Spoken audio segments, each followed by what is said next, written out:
Ladies and gentlemen, boys and girls, welcome to the Weekly Pint, the show that is not a show, but if it was, that would be okay too. But it's not. I am, however, going to start making it a little more show-like in the coming year, the new year, I guess I should say. We're going to see a lot. We're going to hear, or I guess, yeah, see, you guys are watching this too. There's going to be a lot more news and things like that that are getting integrated into here, and some other fun stuff around that. But not yet. I mean, maybe a little bit now, but that's more in the new year. But there's a lot more to come from that.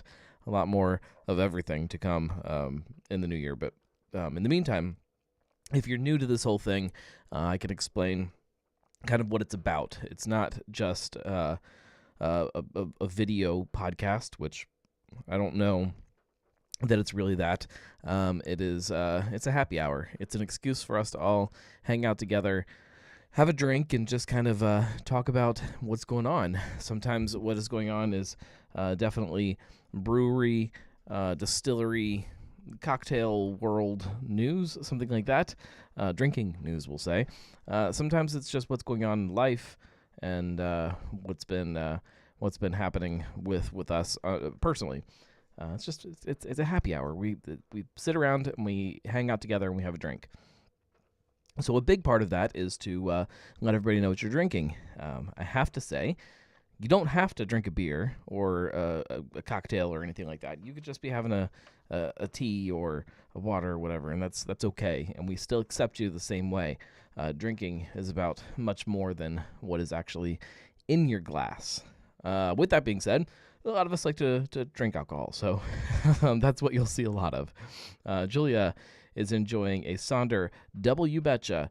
I have not tried that yet. I saw it at Jungle Jim's the last time I was there and almost bought it, and didn't. I got something else instead, so maybe next time. Marco's having a truth, eating food that the wife made. And Josh is having a Nanticoke Nectar IPA from Rare Brewing. Rar, however you are supposed to pronounce that.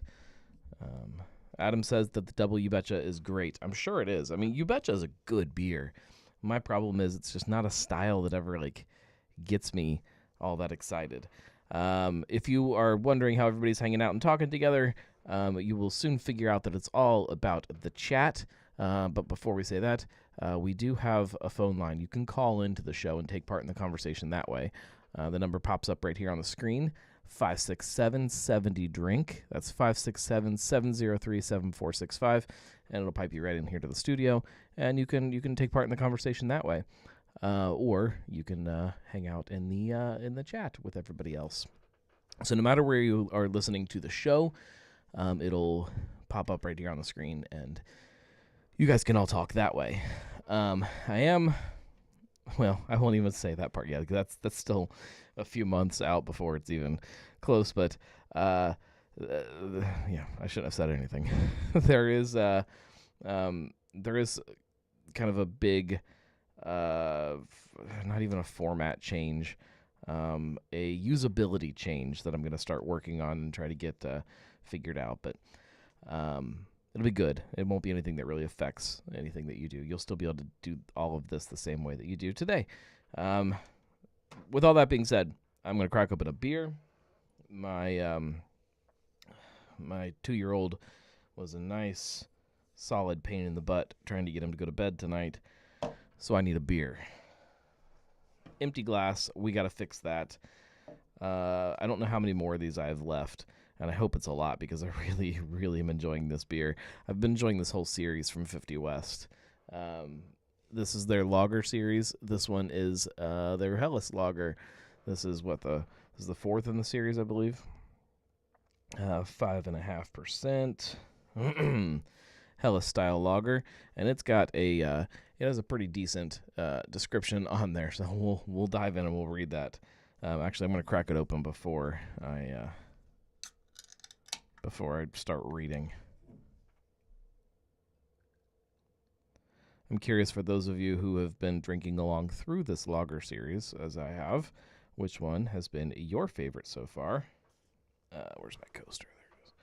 There it is. Because they've all been so freaking good. All right. Helles. Originating from Munich, Helles is a pale and drinkable lager that was brewed to be the Bavarian answer to the popular Czech Pilsner. German Pilsner and Vienna malt lend a light saltine cracker backbone with bready and honey-like highlights. Just a hint of spicy, noble German hops counteract the sweetness and scrub the palate. This beer highlights the nuances in our favorite German malts with a clean and soft finish. All right.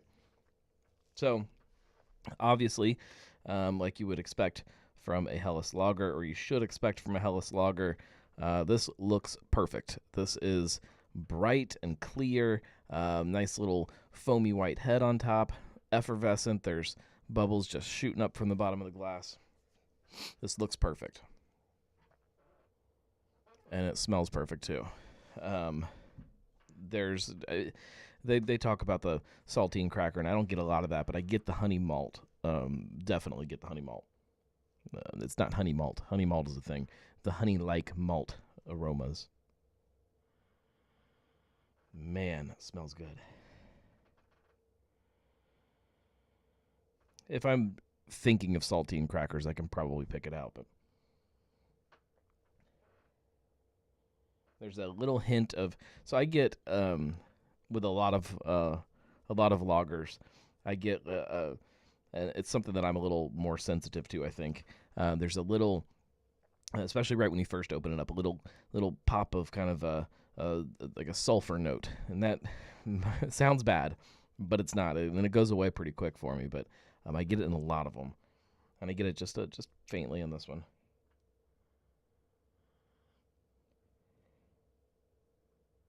Not a lot of hops going on. I get that malt character more than anything else, which is what a Helles lager is supposed to be, right? Mm. Oh, the balance is so perfect. It uh, comes off right off top. You get the carbonation starts to work its wonders and kind of light everything up in your mouth. You get that big.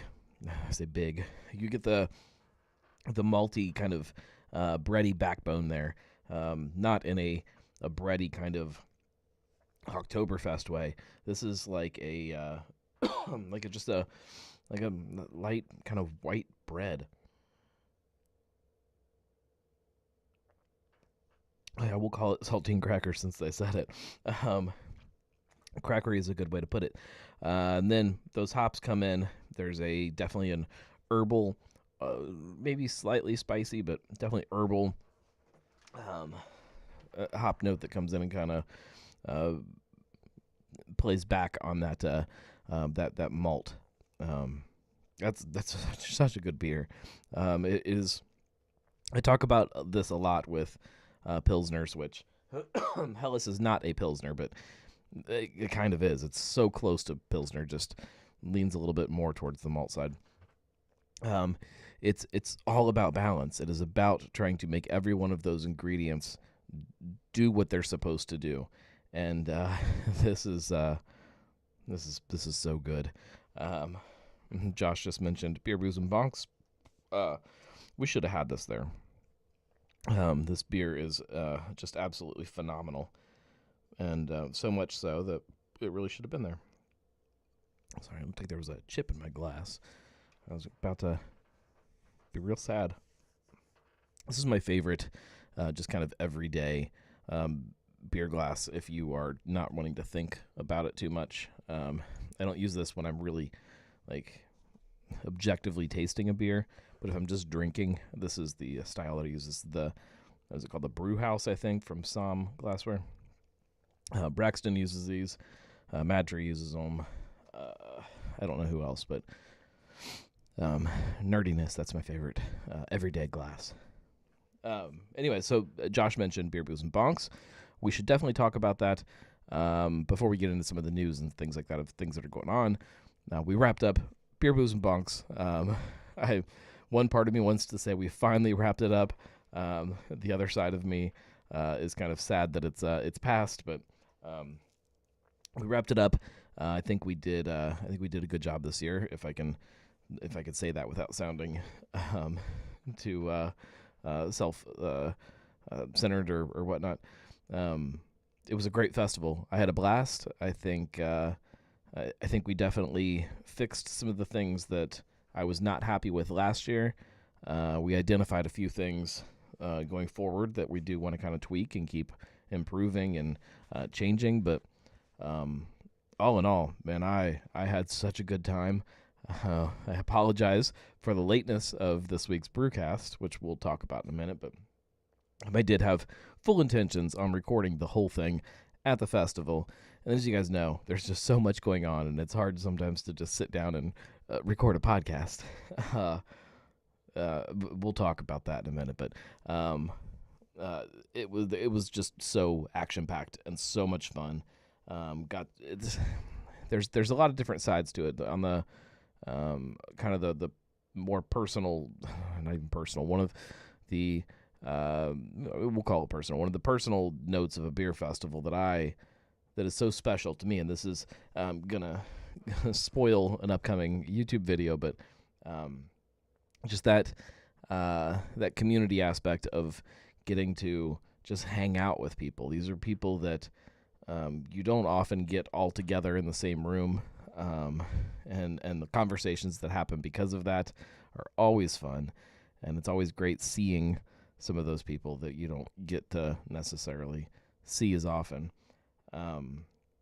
So I enjoy that a lot about a lot of beer festivals, but definitely I enjoy that a lot about Beer, Booze, and Bonks, because not only do you get people in the same room, you can fool with them. So it's kind of like a backyard barbecue almost. And I enjoy that a lot. I hope that everybody else also had a good time with it, because we really did put a lot of time and effort into it. I'm a little torn on if we nailed how much beer to have or if we messed up. I don't know if anybody has any thoughts about that, because we definitely ran out of a couple beers, and I not ran out like early on. It was like midway through second session. There were definitely a couple beers that kicked, which is not a bad thing. I don't know that I want that to happen though, and I don't know a good solution. I mean, we got the right amount of beer, I think, dialed in, but I really don't want things to run out like that. I want everybody to make sure that they have a chance to try everything they wanted to try. I assume that after a couple hours into a session, if there was something you really wanted to try, you managed to try it. If not, we got to work on your technique. You gotta make that lap at the beginning just to make sure that if there's anything that really jumps out at you, that you remember to get it fast. But it was a little concerning when that first session ended and I started kind of walking around checking all the kegs and seeing how much was left. There were a couple that felt like they were getting a little low, and I really didn't want them to run out too early, but I don't think they did. So there's that. I think the shifting the mystery beer machine, I assume you guys noticed that there was only one mystery beer on your ticket this year instead of two, but because of that, we were able to maybe make some of the mystery beers a little bit better than they were the previous year. We might even be able to tweak that a little bit next year also, possibly. We'll see how that kind of works out, but like I said, all in all, I'm happy with it. Definitely open to any feedback from anybody that was there. Feel free to send that along my way, because we are definitely gonna dive into to planning. Not anytime soon, but when we do, we want to fix anything that people didn't like. on to this week's Brewcast, which was partially centered around the festival. Like I said before, fully intended on recording the entire episode at the festival, and obviously that didn't work out. But we did get part of it recorded at the festival, and that part was the interview with Dell, kind of about 16 Lots and the Southern Outpost and kind of what's coming with that. Some really good stuff in there. Because everything was recorded fairly last minute, it's really hard to, especially with the video aspect that's part of the Brewcast now, which I don't know if everybody's noticed that. If you go to YouTube, there is a Cincy Brewcast YouTube channel, and on that there are kind of longer, 4-minute clips or something of some different highlights of an episode, and then there's also some shorts that you'll start seeing on both YouTube and probably just on the Gnarly Gnomes Instagram channel, maybe TikTok. I don't know. I don't think I'm going to start a whole thing about posting shorts on the Brewcast Instagram account. I don't know. I don't know if it makes sense. I don't think it's as big of a deal on Instagram as it is YouTube to kind of keep those things separate. But the time involved in editing a show and putting it together when it's audio versus audio and video is very different. So when I record a show on a Saturday and then say don't get home until extremely late, go to bed, it's all got to get done on Sunday. Sundays are also kind of a family day in our house, so we spend time with the kids, watch some football partway through the day. We don't get a lot of gnome things done on a normal basis. So when one of those shows gets recorded late, the video does not get done at the same time the audio does. So the point of all this was I was as I was making dinner tonight, I had the laptop sitting next to me on the counter, and I'm trying to cut up video to get it all ready to start uploading this week. But hopefully it'll start tomorrow. You'll start getting some clips up there you can see of this episode. And next week should be very easy to do because I recorded next week's show last week at Braxton, so most of that's already ready to go. Although I have to put some finishing touches on the video for it, but that one will be an easy one to get scheduled. I think the way I'm going to do it going forward, not that anybody really cares about this, so the show will post on Monday, and then probably starting Tuesday, every day the rest of that week, so Tuesday, Wednesday, Thursday, Friday, each day there'll be something posted from the video side. As of right now, not full shows video. That may come sometime next year with Nomies. They'll get access to the full video, maybe. But as it is right now, the full videos usually, for various reasons, aren't that great. There's always been some kind of technical difficulty with it. Be it this episode, we had obviously kind of, it was recorded at different times and different pieces, and so like the second half of the show that I recorded here in the studio does not have a video component to it, so it just doesn't exist. So it's like just the part with Dell was the only thing I recorded the video for.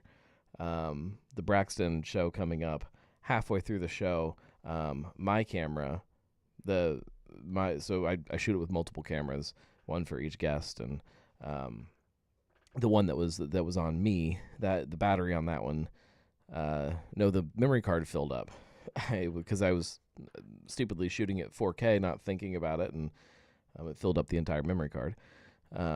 So then that just cuts out halfway through, which isn't a big deal because most of the video clips are going to be of somebody else talking, the guest. So it doesn't matter, but I could see if you were doing the full video that would probably be kind of annoying. The episode with Sinbev, with Elliot Coulter. I didn't start recording until like 5 minutes into the episode. I think I left that in the audio. You can hear me fumbling around starting the video up. So far there's just been some kind of technical difficulty every single episode that makes it so it doesn't really work for full episodes. That's a long way to say that it's not that I can't do full videos or that I won't do full videos. It's just so far, it's just a little too much for me to worry about when I'm recording, which is a terrible excuse.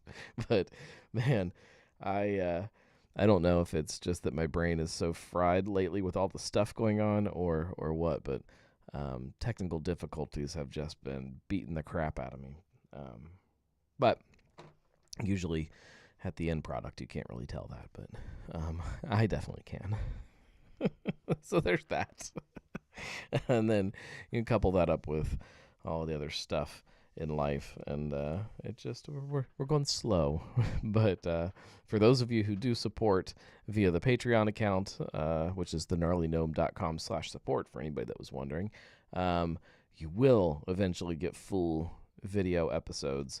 And then maybe, and this is something that I am definitely not considering right now, but maybe then at some point that will move into just a normal thing for anybody that wants to listen to the podcast that way.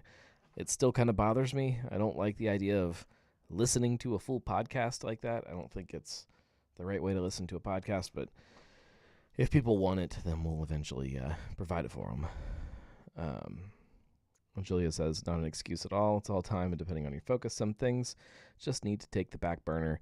No big deal. I mean, it is an excuse. It is definitely an excuse. Whether or not it's a valid excuse is a different argument, but it's most definitely an excuse. So we won't do label approvals this week because I was too busy making podcasts and trying to manage life to pull labels this week. So maybe next week I have to look at the calendar, and well, I guess I could do that and just see what's going on.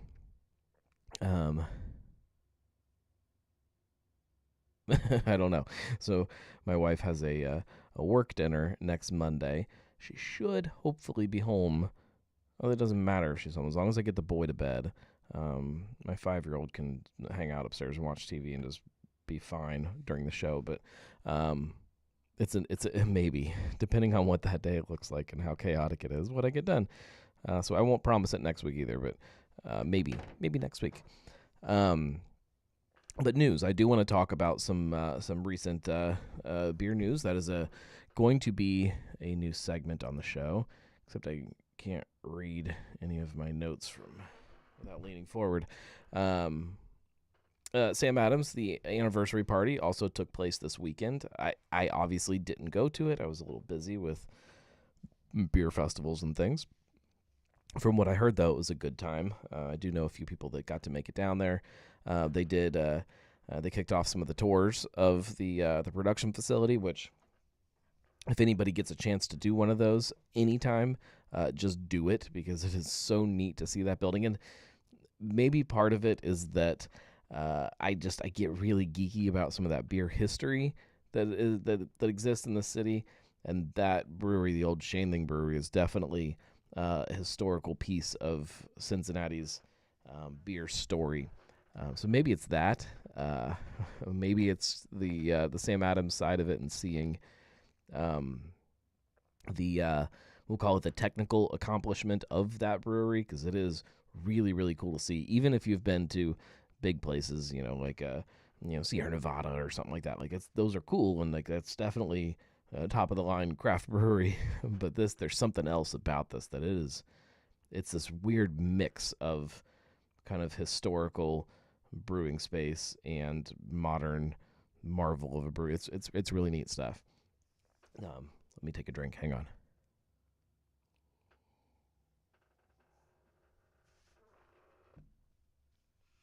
Oh yeah, it's good. So I am curious if any of you made it down to Sam Adams to hear what you thought. They tapped a bunch of Utopias. tapped and had some bottles.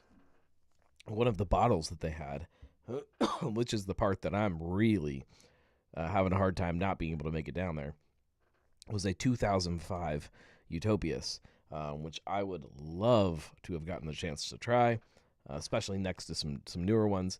I'm lucky enough that I've gotten to try a lot of the newer ones, but I've definitely not had 2005, and it would have been cool to try it. Julia says that she stopped by just to pick up some of the old-fashioned and a bag of the Utopias aged coffee. Yeah, so they did their anniversary beer this year was not the old-fashioned. It was, let me look at my notes here. Maple Pecan Portopius. So they had that in bottles, and then also this old-fashioned inspired cocktail beer. Both of those were bottled. Obviously, I didn't get a hold of either one of those yet. Hopefully, I will before too long if they still have some.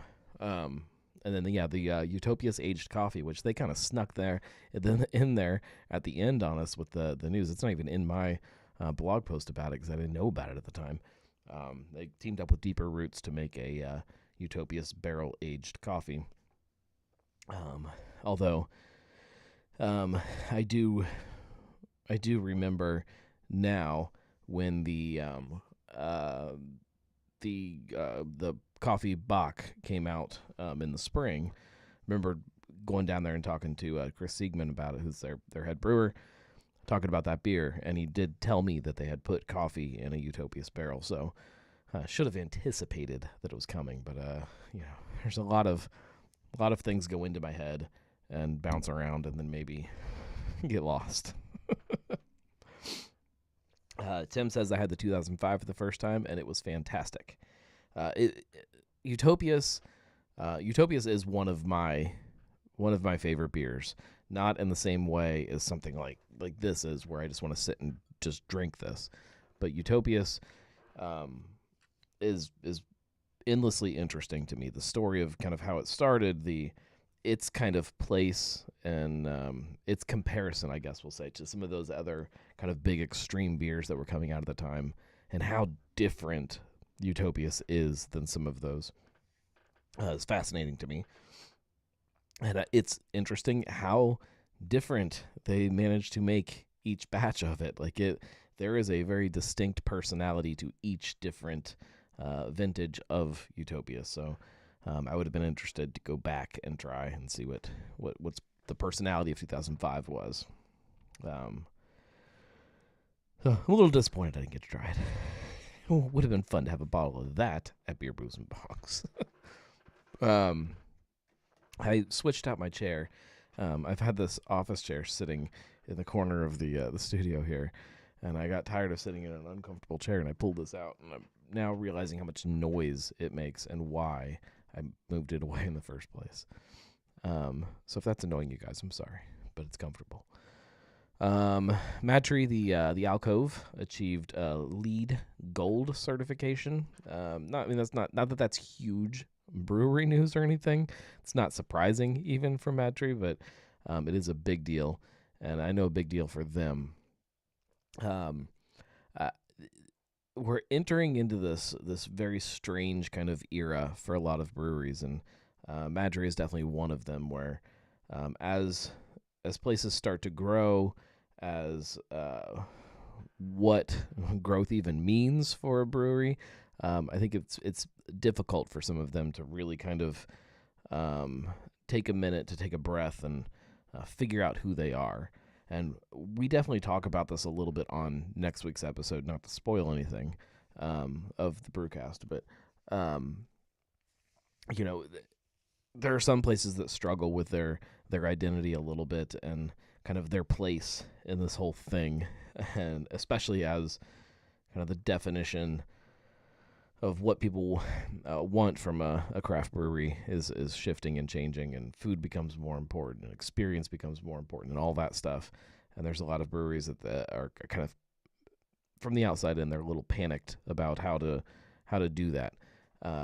And ever since Madry moved into 2.0, some of it maybe by necessity, and there's probably a conversation there, but they've been very purposeful to slow down a little bit and take that breath and kind of really distill down what Madry as a brand is, what Madry as a company is, who they are, and what they want to instill within all of that.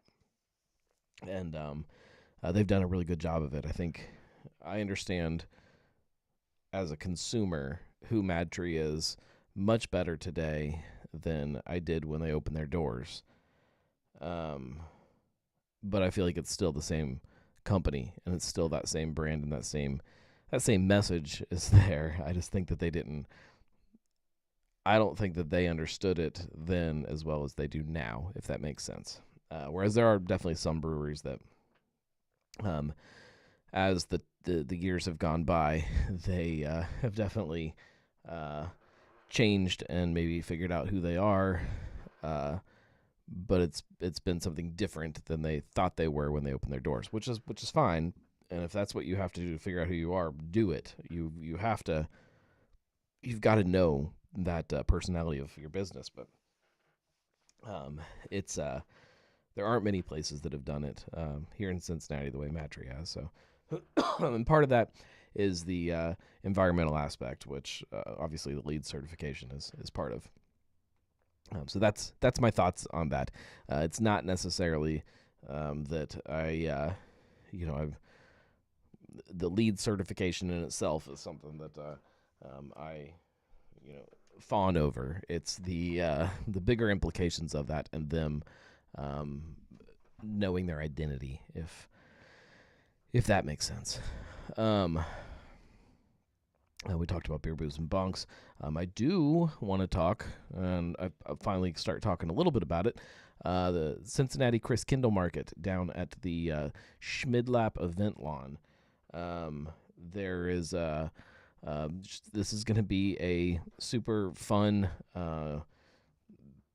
partially traditional, partially modern take on Christkindl Market, but all fun. So Christkindl markets are kind of open air Christmas markets that happen in Europe and have kind of made their way over here to the United States for some of us. Lots of traditional European stuff that is available, be it like nutcrackers and cuckoo clocks and ornaments and things like that for sale, so you can buy Christmas gifts. And then in addition to that, there's obviously stuff to drink, stuff to eat. There's entertainment, singing and things like that, Christmas carols and whatnot. This one down on the event lawn there, we'll have lots of Christmas lights and things like that. There's also some, the igloos that you can rent and spend an evening with your friends in there and drinking and eating and celebrating, I guess. The exciting part for me is that I'm going to be doing live shows every Thursday. I don't know exactly what time yet. I'm going to assume that it's probably a little bit on the earlier side. It's not going to be 9 o'clock at night or something. But I'll be down there every Thursday, hanging out, recording Drinking with the Gnome. So I'm still nailing down exactly what each episode is going to be about. But I know there's going to be a Glühwein episode, so that's like a German mulled wine. There will be an episode about some of the beers that are down there. There's some really great European kind of Christmas beers that'll be there. Things like that. Just holiday drinking. And of course, we will be imbibing during the episode. Each one of these episodes, ideally, barring any kind of chaos, which you guys know how that can happen, especially when you have an actual date scheduled ahead of time that something has to happen, a show has to happen.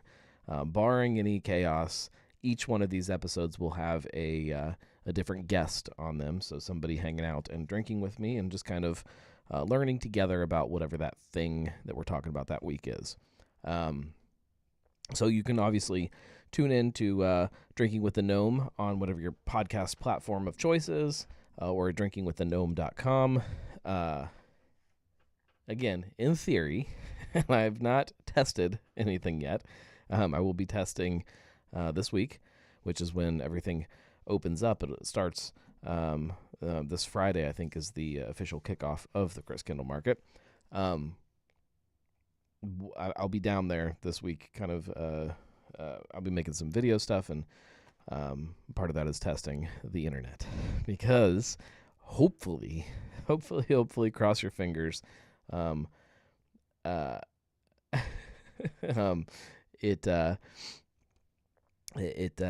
will be streaming these live on the channels wherever you like to watch your live streams.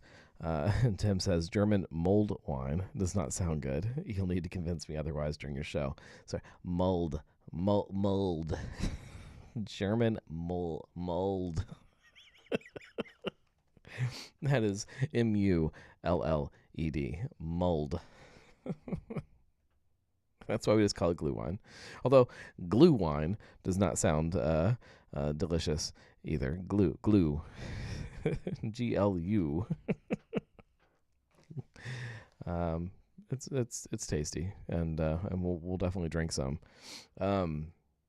There's a couple other fun like German schnapps and things that'll be there. So again, depending on how long I can talk about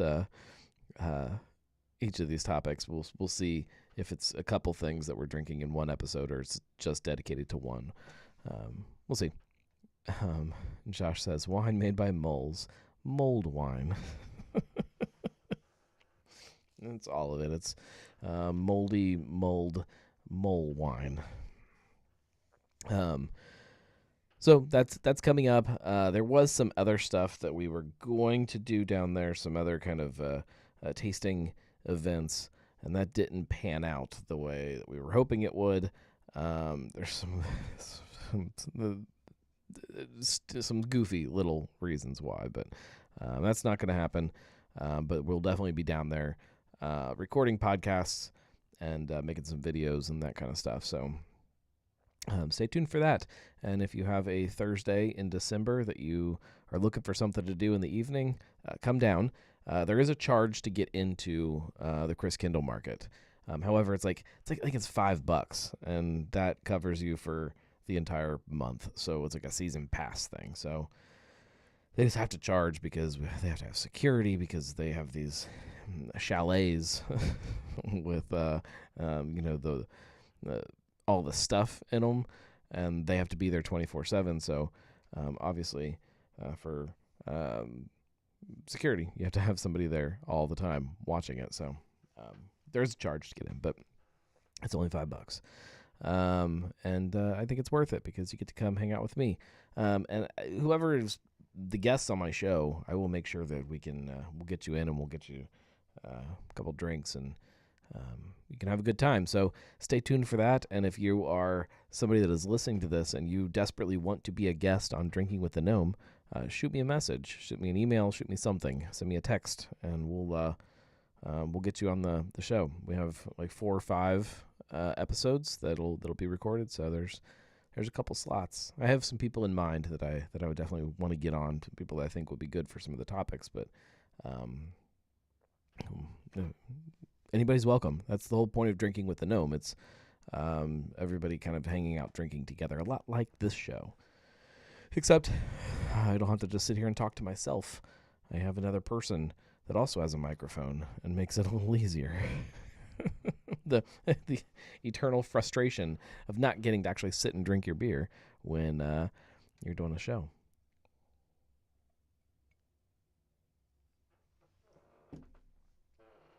But on that note, that's all I've got for topics tonight. Like I said, Beer Booze and Bonks there was a lot of build up for that. It has been really, really busy. Now that is settled and done, you would think, oh, this is going to be great. Now I have a bunch of free time. And then no. Now we're headed into the holidays. We haven't even started thinking about our Thanksgiving menu this year and getting ready for that. And we're just a few days away from it. So got to get through Thanksgiving, and then we have to dive into Christmas, and it'll be fun.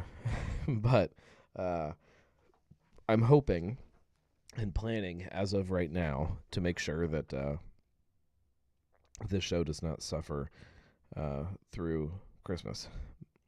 The only day that I'm a little concerned about is the day December 26th. So I think I'm still going to be at my in-laws' house that day, and their internet is miserable. So I don't know.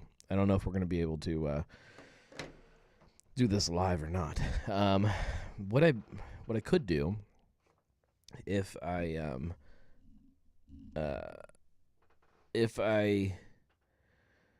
get there and it's not looking like I've got enough internet bandwidth to stream video, I might be able to just do something audio-wise. I don't know. I haven't done that in a while. I haven't tried that. But Colin wants to know what my Friday plans are.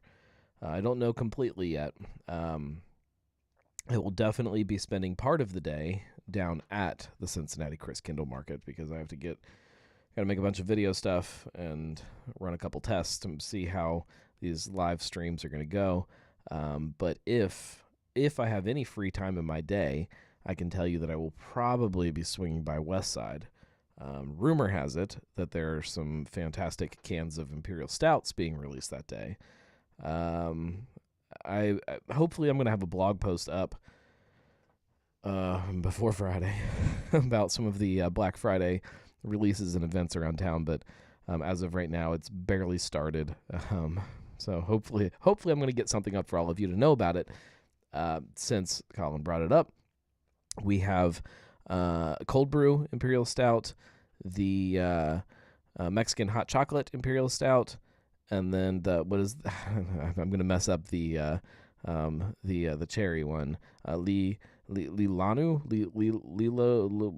Luna Lao, Lila Lu, something like that. It's even worse than mold. It's a cherry Imperial Stout, and yeah, sign me up for all of those, especially the cold brew one. Oh, that beer is so good. So make your way out there and hang out and have some good beer. I know there are some other releases happening around town. Obviously, Saunders doing a big Imperial Stout release for their family tradition. Brink is doing kind of just a bunch of different dark beers. They worded it as everything from Schwarzbier to there's Moozy and Scotch Ale, and I can't remember everything that was on that list off the top of my head. But yes, if you are not heading down to the Christkindl Market to kick that off, make sure you swing by West Side, or do both. I think you could probably squeeze both in if you are not like me with chaos. Colin says, even aside from the beer, UC football at noon. Yeah, there's a lot going on. It'll be fun. It'll be a good day. Tim mentioned earlier he was able to pick up his beer vent calendar after a minor mishap on Higher Gravity's part. I'm curious to know what the minor mishap was. Are we talking about the cans? the beer vent calendar that was supposed to be able to be picked up, and then things started exploding? Is that what we're talking about? Tim says, I asked if I could buy a single of the explosive beer. They said they returned it all. I don't want to get too far deep into this because clearly not everybody agrees with me. Hopefully the people that disagree with me aren't hanging out on this show with us. But That is not a minor mishap on Higher Gravity's part. Higher Gravity, in my opinion, did nothing wrong in this case. They reached out to the brewery and asked them if the beer that they made is shelf stable and if it would be okay sitting at room temperature underneath of people's Christmas trees for several weeks. And the brewery said, "Oh yeah, of course. Why would somebody package a beer that will re-ferment and explode in the can?" Evidently, they were either unaware that even though they've had this problem before, that same brewery, that their beer would do that. So Higher Gravity reached out and asked if this would happen, and they were told it would not happen, and then it happened. And it's not like just a couple of them. A couple of them exploded. It was a bunch of them exploding, and that is not the fault. Here's what I'm going to say, and I know that people disagree with this. If you disagree with it, you're wrong. If you have a beer that explodes, I don't care if it says keep cold and drink fresh on your can. If it explodes and it is never the fault of the consumer that their beer exploded unless they shake it up and throw it. Beer should not explode. I don't know why we live in a world now where we are forgiving this and we think it's okay. Tim says, I saw the Facebook post with the pic of the blown up cans. That was the day that because I put it on my schedule that day when I saw that the calendars were available. It just worked out that it was also a Tuesday, which if anybody doesn't know, Tuesdays at Higher Gravity happen to be the days that Truth Beer Podsequences records their show. So I thought, hey, this will be cool. I can pretend like I'm just going to pick up a calendar, and instead I can hang out with Marco and Julia. And then I saw that the calendars were not going to be available, so I said, well, it's already in my calendar. Might as well still go. So all the cans were there when I got there. And I don't know, every couple minutes, one of them would explode. You could just sit there and watch them. And probably should have gambled on it. That would have been fun. We could have numbered all the cans, and everybody kind of pick their number, and whoever's can explodes, you win. That could have been fun. We missed an opportunity. Anyways, beer should not explode. It seems insane that is even a discussion. I don't understand. Ben says, yep, 450 North had issues with it happening. Their head brewer went to Hoosier Brewing a couple of years ago. Perhaps coincidental. It's not just those two breweries that have had problems with this. That is a pervasive issue within the craft beer industry. There's a lot of people that, and I love fruited beers. I love over-fruited beers. I love beers with fruit added late in the process. I think it's good. Tasty. That's right, I said it tastes tasty. Somebody write that down as one of my beer review terms. But there are a lot of people that don't understand, I guess, the science behind adding fruit to a living thing. We've got this perfect example. We have several of them that make beers that have fruit in them that don't have this problem, but we do have like this really perfect example with Urban Artifact. Whether you enjoy their product or not is a whole separate discussion, but they put a ton of fruit. It is sometimes almost mostly fruit that they're putting in these products and making them shelf stable. Or, other places that are also doing that. It's crazy. Tim says, I had a can of Jungle Jim's Mole Stout from 50 West explode, so it's not only fruit. No, it happens, and I don't fault if something slips through or something happens and there's problems. They're really great breweries that have to recall things and that have issues. That's not the same thing. Especially if a brewery stands by their product and says, no, that wasn't supposed to happen. No, our beer should not blow up. It's my issue is with the places that say, oh, it blew up. Well, it says on there, keep it cold. Like that's passing on the blame to the consumer and saying you did something wrong. It's never the consumer's fault if your beer blows up. That's my issue. I've had I've had beers from several breweries in town that at some point have had some issues with things like that. But always, if you bring it to them or bring it to their attention, they own up to it and say, no, that's not intended. It's not something you did wrong. That's a problem on our end, and we will make it right. It's very different to me. Anyways, on that happy note of exploding beer, I think we should probably wrap things up. I appreciate you guys very much hanging out with me. This experiment of a show that is not a show would not exist without all of you guys, without people like you, especially those of you who are Gnomies who support via thegnarlygnome.com/support. Without you guys, it definitely wouldn't exist.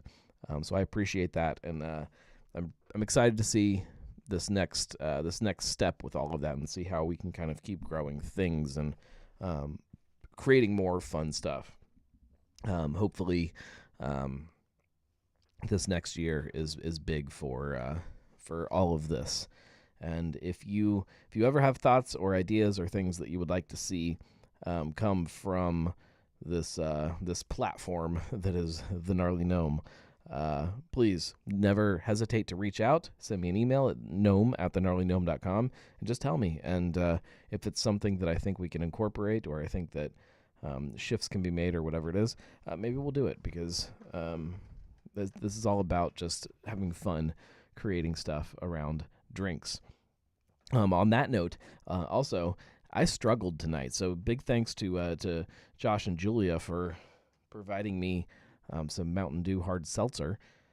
It's in my fridge, and it's teasing me right now. I want to try it so bad, but I want to make a video for you guys, so you can get my thoughts in a fun YouTube video. So stay tuned for that. As soon as I get that figured out, I'm going to start working on it tomorrow, and hopefully, I shouldn't say that I'm going to start doing anything on any specific day.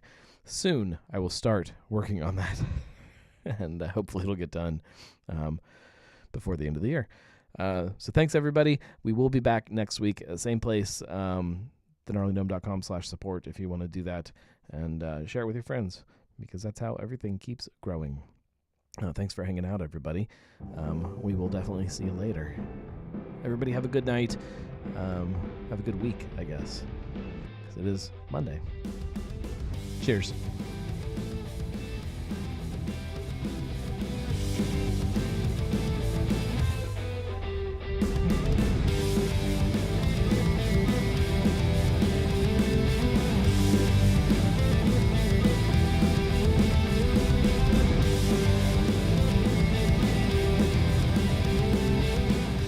Yes, everybody have a happy Thanksgiving. I almost forgot about that. That is this week, isn't it? Everybody have a good holiday. Beer vent season about to start. It's going to be good.